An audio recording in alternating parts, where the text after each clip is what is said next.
There is something most people do not understand about love. Something profound. Something that changes everything. It is not about happiness. It is about growth. Michael was 35 years old, married for 5 years, and miserable. I thought love was about being happy, he told me. But with my wife, I only see my flaws. Every time we argue, I see my anger, my control, my fear, and I hate it. I hate what I see in myself. That is exactly the point, I explained. I do not understand, Michael said. Let me show you. Jung discovered something the romance industry does not want you to know. Your partner is not here to make you happy. They are here to make you whole. Love is not an escape from yourself. It is a mirror of yourself.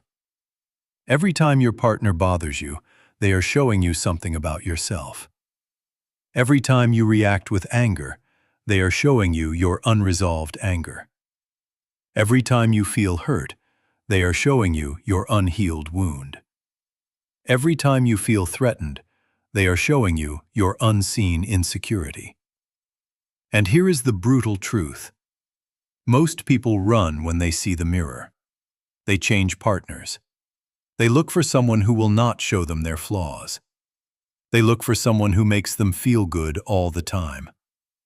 But that is not love. That is avoidance. There are 5 signs you are avoiding growth in love. First sign. You blame your partner for how you feel. When you are angry, you say, "You make me angry." When you are hurt, you say, "You hurt me." When you are unhappy, you say, "You do not make me happy." But the truth is, your partner does not make you feel anything. They show you what is already in you. Second sign.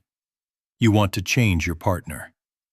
You constantly think, if only they would change, everything would be fine. If only they were more loving, more attentive, more understanding. But the truth is, you do not need to change your partner. You need to change your relationship with yourself. Third sign. You avoid conflict. When tension arises, you withdraw. When there is disagreement, you shut down. When there is discomfort, you run. Because conflict shows you your unresolved parts, and you are afraid to see them. Fourth sign. You idealize love. You think love should be easy, peaceful, always happy. You think if there is conflict, something is wrong. You think if there is pain, it is not real love. But the truth is, real love is difficult, because real growth is difficult. Fifth sign. You jump from relationship to relationship. Every time a relationship gets difficult, you leave. Every time your partner shows you something you do not want to see, you look for someone new. Every time the mirror gets uncomfortable, you break it. But the pattern always repeats. Because you are not running from your partner, you are running from yourself. Sarah experienced all 5 signs. She blamed her husband for her unhappiness. "He makes me feel lonely," she said. She wanted to change him. If only he were more present, everything would be fine. She avoided conflict. Every time tension arose, she shut down. She idealized love. She thought real love should not be this hard. And she had jumped from relationship to relationship. 3 marriages, same pattern. "I am tired," she finally told me. "Tired of being unhappy. Tired of love not working." "Love is working," I explained, "just not in the way you think." "I do not understand," Sarah said. "Love is not here to make you happy. It is here to make you grow." There are 3 reasons why seeking happiness in love does not work. First reason. It makes your partner responsible for your emotions. When you seek happiness in your partner, you give them power over how you feel. If they make you happy, you love them. If they do not make you happy, you blame them. But no one can make you happy. Only you can. And when you expect your partner to do it, you create resentment. Second reason, it avoids your inner work. When you seek happiness in love, you avoid looking at yourself. You avoid seeing your unhealed pain. You avoid seeing your unresolved patterns. You avoid seeing your unintegrated parts. And while you avoid looking at yourself, you cannot grow. Third reason, it creates dependency, not love. When you depend on your partner for happiness, that is not love. It is dependency. It is need. It is fear of being alone with yourself. And dependency always turns into resentment. Real love is not about happiness. It is about growth. It is about using the relationship as a mirror. It is about seeing what your partner shows you about yourself. It is about doing the work the mirror reveals. And when you do that work, something profound happens. You no longer need your partner to make you happy, because you are whole. You no longer blame your partner for your emotions, because you take responsibility. You no longer avoid conflict, because you see it as the path to growth. There are 3 levels of love. The first level is love as need. At this level, you love because you need. You need someone to make you feel whole. You need someone to make you feel valuable. You need someone to make you feel loved. This is most people's love, and it always ends in pain. The second level is love as exchange. At this level, you love because you exchange. I give you this, you give me that. I make you happy, you make me happy. I support you, you support me. This is better than the first level, but it is still transactional. The third level is love as growth. At this level, you love because you grow. Your partner shows you your unseen parts, and you use that to grow. Not to blame, not to change them. To grow. This is real love, and it is rare, because it requires you to stop running from yourself. There are 3 truths about love as growth. First truth, your partner is your mirror. Everything that bothers you about your partner is in you. If their anger bothers you, you have unresolved anger. If their control bothers you, you have unseen control. If their distance bothers you, you have fear of intimacy. Your partner is not the problem. They are the mirror. Second truth, conflict is the path. Conflict is not the enemy of love. It is the path to growth. Each conflict shows you where you need to grow. Each disagreement shows you what you need to heal. Each tension shows you what you need to integrate. When you avoid conflict, you avoid growth. Third truth, real love requires work. Love is not just a feeling, it is work. The work of seeing yourself. The work of healing your own wounds. The work of integrating your own parts. And that work never ends, because growth never ends. Now that you understand love is not about happiness, but about growth, let me show you how to use your partner as a mirror. The real work. The work that transforms. Jung discovered that conscious love has 3 distinct stages. Each stage is necessary. You cannot skip any. The first stage is projection. This is the falling in love stage, the honeymoon stage. Your partner seems perfect. You see only their positive qualities. You love them because they make you feel whole. But this is not real love. It is projection. You are projecting your unrealized wholeness onto them. You are seeing in them what you have not developed in yourself. And eventually, the projection breaks. The second stage is disillusionment. This is when you see your partner's flaws. When you realize they are not perfect. When you start seeing everything that bothers you about them. Most people think this means love has died, but the truth is, this is where real love begins. Because now you can see the mirror. The third stage is integration. This is when you use the mirror to grow. When you see that everything that bothers you about your partner is in you. When you do the work of healing your own wounds. When you integrate your own unseen parts. And when you do that, love transforms. From need to growth. From dependency to freedom. From projection to reality. David came to see me after 10 years of marriage. He was 42 years old, successful, but his marriage was dying. I used to love her, he told me, but now I only see her flaws, her neediness, her control, her criticism, and I cannot stand it anymore. That is because you are seeing the mirror, I explained. I do not understand, David said. Everything you see in her is in you. That is ridiculous, he protested. I am not needy. I am not controlling. I am not critical. Then let me ask you, I said, what bothers you most about her? Her neediness, David said. She always needs my attention, my validation, my approval.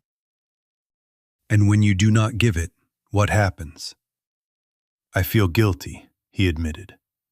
Like I am not enough. There it is, I said. Your neediness. You do not need her attention. You need your own approval. But you do not give it to yourself, so you project that need onto her. David fell silent. Over the next few weeks, David practiced seeing the mirror. Every time his wife bothered him, he asked himself, where is this in me? When she was needy, he saw his own need for validation. When she was controlling, he saw his own fear of losing control. When she was critical, he saw his own self-criticism. And slowly, something changed. He no longer blamed her. He took responsibility. He no longer wanted to change her. He changed himself. He no longer avoided conflict. He used it to grow. 3 months later, David returned. My marriage transformed, he told me. Not because she changed, because I changed. I no longer see her flaws as problems. I see them as mirrors. And each mirror shows me something I need to heal in myself. If you want to use your partner as a mirror, here is the process. First step, identify what bothers you. Make a list of everything that bothers you about your partner. Their anger, their distance, their neediness, their control. Everything that makes you react. Second step, ask where that is in you. For each thing that bothers you, ask, where is this in me? At first, your ego will say, it is not in me. But look deeper. Be honest. Where in your life do you show that quality? Third step, do the healing work. Once you see the quality in yourself, work with it. If it is anger, heal your anger. If it is neediness, heal your neediness. If it is control, heal your fear. Do not suppress, do not deny. Heal. Fourth step, thank your partner. Your partner is showing you what you need to heal. Without them, you would not see the mirror. Without them, you would not grow. Thank them, because they are your teacher. There are signs you are growing through love. First sign, you blame less. When you grow through love, you stop blaming your partner, because you see that everything that bothers you is in you. Second sign, you react less. When your partner does something that used to bother you, you no longer react the same way, because you have healed that part in yourself.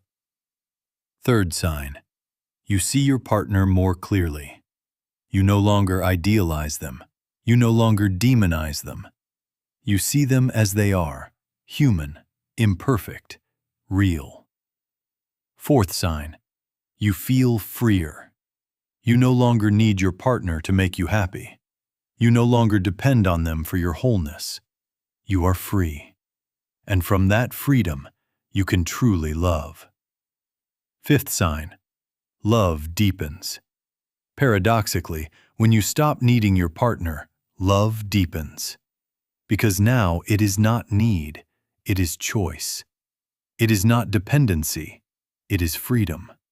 It is not projection, it is reality. 6 months after beginning this work, David was a different person. Not because his wife changed, but because he changed.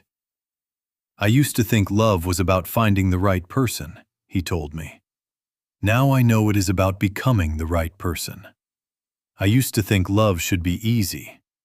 Now I know love is the hardest work there is. But it is also the most transformative. Because every time my wife shows me something I do not want to see, I have a choice. I can blame her, or I can grow. And every time I choose to grow, I become more whole. There is a deep truth about the most difficult relationships. The relationships that challenge you most are the ones that transform you most. Easy relationships do not make you grow. Comfortable relationships do not show you your unseen parts. Relationships that avoid conflict do not heal you. It is the difficult relationships that force you to look at yourself, that show you your unhealed wounds, that reveal your unresolved patterns, that push you to integrate your unseen parts. And if you run from those relationships, you run from your growth.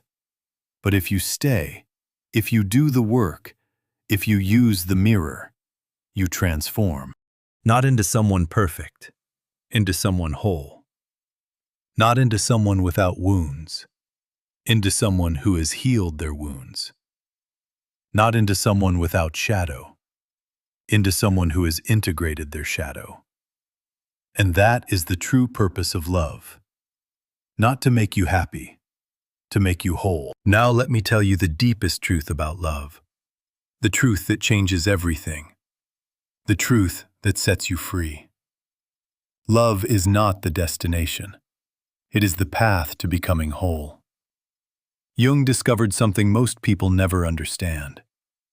Love is not here to make you happy. It is here to make you whole. And wholeness does not come from finding the perfect person. It comes from using the relationship as a mirror for your own growth. It comes from healing your own wounds. It comes from integrating your own unseen parts. And when you do that, something profound happens. You no longer need love. You are love. You no longer seek wholeness in another. You are wholeness. You no longer depend on your partner for happiness. You are happiness. There is a huge difference between needy love and free love. Needy love says, I need you to be happy.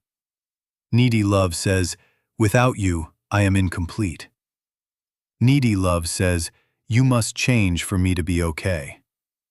It is dependency. It is fear. It is control. And it always ends in suffering. Free love says, I choose you, but I do not need you. Free love says, I am whole, and from that wholeness, I love you. Free love says, I accept you as you are, without needing to change you. It is freedom. It is choice. It is acceptance. And it creates space for real growth. Jennifer had been in therapy for 2 years working on her marriage. She was 45 years old, married for 20 years, and exhausted. I have done all the work, she told me. I have healed my wounds.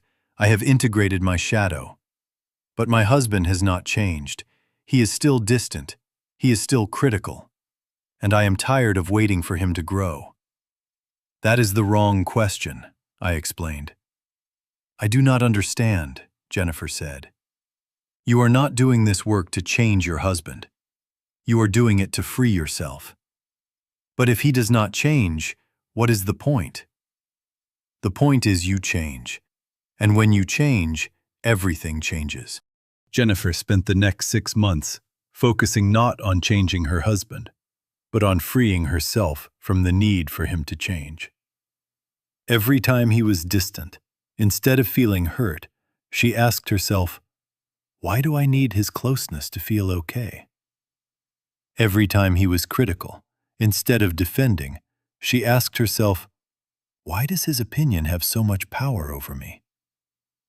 Every time he did not meet her expectations, instead of resenting, she asked herself, why do I need him to be different? And slowly, something profound changed. She no longer needed him to change, because she was free. She no longer depended on him for her happiness, because she was whole. She no longer blamed him for her emotions, because she was responsible. And paradoxically, when she stopped needing him to change, he began to change. Not because she pressured him, but because she created space. A year later, Jennifer returned. My marriage transformed, she told me. Not because my husband became the person I wanted, but because I stopped needing him to be different. And from that space of freedom, something beautiful happened. He began to open up, to be more vulnerable, to grow. Not because I demanded it, but because I created the space for it. There are 3 types of love. The first type is conditional love. I love you if you make me happy. I love you if you meet my expectations. I love you if you are who I want you to be. This is not love. It is negotiation. The second type is transactional love. I give you this, you give me that. I support you, you support me. I make you happy, you make me happy. This is better than conditional, but it is still limited. The third type is unconditional love. I love you as you are. I love you without needing you to change. I love you because I choose to love you, not because I need you. This is real love, and it is rare, because it requires you to first love yourself unconditionally. If you want to experience unconditional love, here is the path. First step. Love your own unloved parts. Before you can love another unconditionally, you must love yourself unconditionally. That means loving your anger, your fear, your sadness, your shadow. That means accepting all your parts, not just the ones you like. Second step. Stop needing your partner to complete you. Recognize you are already whole. Your partner is not here to fill you. They are here to reflect you. When you stop needing, you can love freely. Third step. Accept your partner as they are. Stop trying to change them. Stop having expectations about who they should be. Accept them, completely, as they are. Fourth step. Use conflict as growth. When conflict arises, do not avoid it. Use it as a mirror. Ask yourself, what is this showing me about myself? And do the healing work. Fifth step. Choose love every day. Love is not just a feeling, it is a choice. Every day you choose to love, not because you need to, but because you want to. There are signs you have reached unconditional love. First sign. You no longer need your partner to change. You accept them completely as they are, without resentment, without expectations, with total acceptance. Second sign. You no longer react to their flaws. What used to bother you no longer has power over you, because you have healed that part in yourself.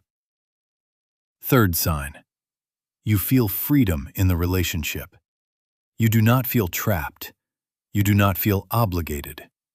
You are in the relationship because you choose to be, not because you need to be. Fourth sign. Love feels light. It is no longer heavy. It is no longer dramatic. It is no longer needy. It is light, peaceful, free. Fifth sign. You grow together. The relationship is no longer about need. It is about growth. Both of you use the mirror to heal, to integrate, to become whole. 2 years after beginning this work, Jennifer came to see me for the last time. I no longer need therapy, she told me, because I finally understood. Love is not about finding someone who makes you happy. It is about becoming whole. And from that wholeness, loving. My husband is not perfect. I am not perfect. But I no longer need him to be. And he no longer needs me to be. We love each other as we are, with our wounds, with our shadows, with our humanity. And that love is deeper than anything I have ever experienced. Because it is not need. It is freedom. It is not dependency. It is choice. It is not projection. It is reality. Ask yourself these 3 questions. First question. Do I need my partner to be happy? If the answer is yes, you are still in needy love. Second question. Do I accept my partner completely as they are? If the answer is no, you are still trying to change them. Third question. Do I use the relationship as a mirror for my growth? If the answer is no, you are missing the true purpose of love.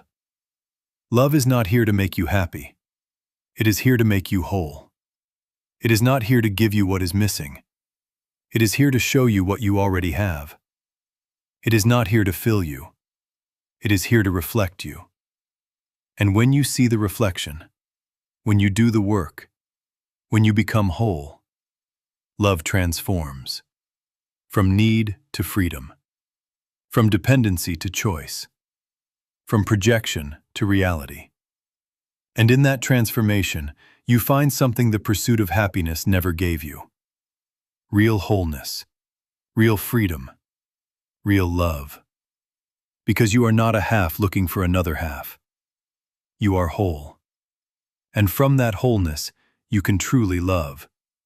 Not because you need to, but because you choose to. And that choice is the deepest love of all.